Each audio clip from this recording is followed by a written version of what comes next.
Bakit kung sino pa ang sa marunong Kuya Oliver din pala to. Sige, dali! ang isang madalas maiwan nang di alam ang dahilan. Okay, siya. Ikaw! Tuloy mo. Sayang lang pagmamahal na inalay ko sa'yo. Okay, nga. Ayaw, tuloy mo. Madaming nanonood sa'yo. Bakit ikaw ngayon ay biglang nagbago? Bakit kung sino pa ang isang marunong magmahal ay isang madalas maiwan nang di alam ang dahilan? Yun eh. Yun na. Okay. Wala, mahina yung kanta mo. Bawiin ko na yan. Ha? Ayun nga pala mga kababayan. Sino pwede sumama? Bibili muna siya ng gas tank dito. Kuya Jesse, halika, samahan mo nga si Kuya yung kulong-kulong na lang gamitin kasi masikip. Hindi. Tapusin mo na yung kape mo, Hindi, kayo na lang. Ay, kasi na yung 3,000. Kano ang tangke, Kuya JJ? Tangke. After kasi natin bumili ng tsaka i-announce ko kung magkano yung mga nagastos natin dito sa pinamili natin kasi galing sa sponsor yan. 3,000 yan. Bilangin mo nga. 3,000. Okay. Sasamahan ka ni Kuya JJ. Kaya mo pa? O si na lang mag-drive, yung kulong-kulong, para bili sila ng bili kayo ng gas Yeah. para dito. Ha? Sige, punta kayo. Samahan mo. Pahiram ng susi ng motor mo. Dali. Ako na mag-drive. Oo. Ay, bibili kami ng takida na Oo. para may paglutuan. Oo. Yes. Para may paglutuan si Kuya Oliver. Ay, mamaya, dito na magluluto. Oo. Sige, punta na kayo. Bili mo na. Painumin mo ng maraming water para maimasmasan. No? Sige. Kunin mo yung libro para ikaliwanag din natin mga kababayan. So, mga kababayan, tapos na po tayo sa bahay. Nandito na po tayo sa puntong namimili ng mga gamit. So, kahapon kami, nakarang araw, Cleopatra, and then kahapon, in one time, eto. Kaya lang, malakas ulan kahapon, maingay, kaya bumalik kami ngayon. No? So, yung nagpadala po, mga kababayan natin na nagpadala, sabi nila, eto, from Tennessee, sabi niya, nagpadala ako dati from ng 15,163. No? Si Tennessee, mga kasamahan po yan ni Ma'am Malo de los Santos. Yan, mga kaibigan nila yan. No? Tennessee, ng USA, 15,163. Sabi niya, for dining table. Janelita Kilding, nagpadala rin po siya ng $300, which is 17,907 para sa gamit ni Kuya Oliver. And then, Ma'am Divina Brown, $250. Meron siyang 15,000. Sabi niya, hello Daddy Frankie, I sent $250 for Oliver's item. I want to sponsor his bed and the Cleopatra. Ayan.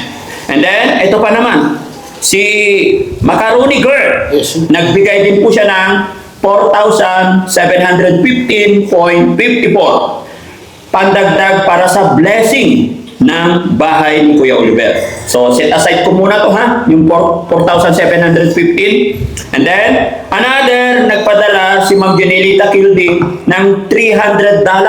So, total of $600 galing kay Ma'am Janelita Kilding. Kasi nangako rin siya na magbibigay pa siya, which is napakalaki na naibigay ni Ma'am Janelita Kilding sa pagpapagawa ng bahay ni Kuya Oliver. So, ang total po, pot money, ito ang kabuuan men. No? Yes po. Kabuuan po ng mga taong nagbigay pambili ng gamit ni Kuya Oliver is 62,586. Sa 62,000 mga kababayan, not-include yung 4,017 na para daw sa blessing, no? Ng bahay ni Kuya Oliver. So lahat po ng napili namin mga kababayan, from the very start to beginning, nakaubos na po kami kasi almost same na sila no? almost same na sila ng mga sinasabi. Kaya ang ginawa ko, pinagsama-sama ko na lang yung pera. And then, bibili na lang namin. No? So, ang nagastos namin kahapon mga kababayan, lahat-lahat na, 51,602. So, sa makatwid mga kababayan, 62,000 minus 586 minus 51,602, may natitira po tayong equals. Lalagyan mo na. Para matik yan. May natitira po tayong 10,984. No? So, kung ano pa yung mga kulang na hindi namin naisip, is hihintayin natin. Huwag po kayong mag-alala mga kababayan. May nagko-comment na dyan kasi guys, may nagko-comment na yung pirmahan, pinapagawa pagdating ni Mami Rochelle. Basta bagong blessing, meron yan, pipirma sila. Yes. At saka sa mga gamit, may nag-comment na ilista daw. Alam naman na po namin yan. Nasa video naman po yun mga kababayan. At salamat sa mga suggestion ninyo, comment ninyo. No? So sa makatweet mga kababayan, may natitira pang pera si Kuya Oliver na 10,984 plus 4,758 equals may natitira pang 15,697. Pero may blessing pa tayo mga kababayan, no? Tapos mga kababayan, may nagtatanong na naman, yung nagastos. Mga kababayan, yung nagastos, yung mga resibo na itabi pa. No? Yes po. No, pwede pa naman natin ipasilip pero wala naman ang problema. Mga kababayan, kasi ang nagastos po namin dito, yung naunang pera, nung nagsisimula pa lang si Kuya Oliver, marami pong nagpadala through GCash ni Daddy Frankie, nakaipon tayo noon ng 200,000, right? 200. 200,000 pesos. Siya naman dinagdagan ni Daddy Frankie para mapagawa itong bahay. Kasi ang nagastos natin dito mga kababayan, 791,000. Pero may babayaran pa tayo ngayon sa kaya hindi pa namin maitatali-tali. No? 791,000. Pero mayroon pa kami hindi napuntahan, yung last na kinuha ni Foreman. Hindi namin napuntahan kasi maulan. Pero ngayon pupunta kami. So, bago mag-blessing mga kababayan, may tali na po yan. Pwede na ipasilip yung mga resibo. No? 791,000 all in all ang gastos. Hindi namin isinasama yung sponsor ng mga pambili. Sana po maliwanag at maayos sa atin lahat mga kababayan. Maraming salamat po. Sana po naibigan ninyo yung mga gamit dito kay Kuya Oliver at sama-sama